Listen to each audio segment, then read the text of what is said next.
एक बार की बात है, नाहरपुर गांव में डाकुओं का आतंक फैला हुआ था। सब गांव वाले उन लुटेरों की शिकायत पुलिस में भी दर्ज करवाते हैं, लेकिन पुलिस भी उन डाकुओं को रोकने में नाकाम रहती है। फिर एक दिन रामू की नई नई शादी होती है। उसकी बीवी दहेज में बहुत सारा सोना लेकर आती है, लेकिन डाकुओं को उसकी शादी के बारे में पता चल जाता है और शादी की पहली रात ही और रामू की पत्नी का सारा सोना लूटकर अपने साथ ले जाते हैं। अरे मर गए रे, हम तो लुट गए, बर्बाद हो गए।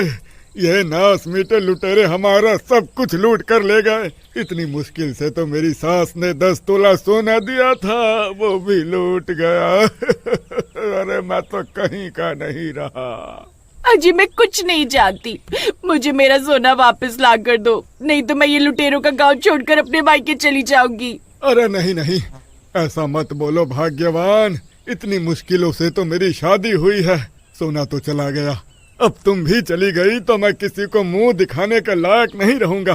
तुम मुझे 2 दिन का वक्त दो, मैं कोई रास्ता निकालता हूँ। फिर रामू भागता हुआ अपने दोस्त कालिया के पास जाता है और उसे लूटे हुए सोने के बारे में बताता है। अरे कालिया भाई, किसी तरह मुझे मेरा सोना वापस दिलवा दो, नहीं तो मेरी बीवी मुझे छोड़कर चली जाएगी। इन लुटेरों का आतंक तो दिन ब दिन बढ़ता ही जा रहा है।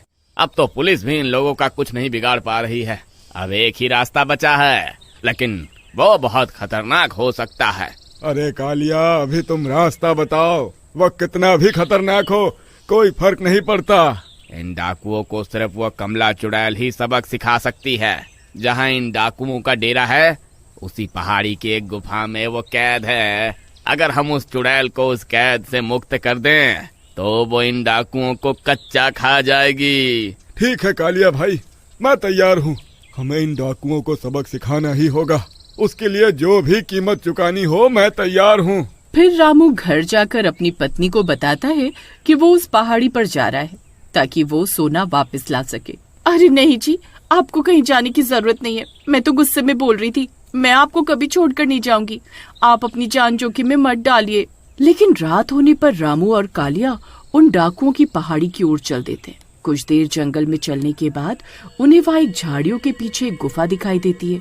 उस गुफा के मुखाने पर एक लाल रंग का धागा बंधा हुआ होता है, जिसे एक तांत्रिक ने बांधा होता है, जिसकी वजह से वो चुड़ैल गुफा के बाहर नहीं आ पाती है। फिर कालिया उस धागे को तोड़ देता है और वो दोनों गुफा के अंदर चले जाते हैं। अरे मर गए रे, अरे कालिया भाई, कहीं हमने यहाँ आकर कोई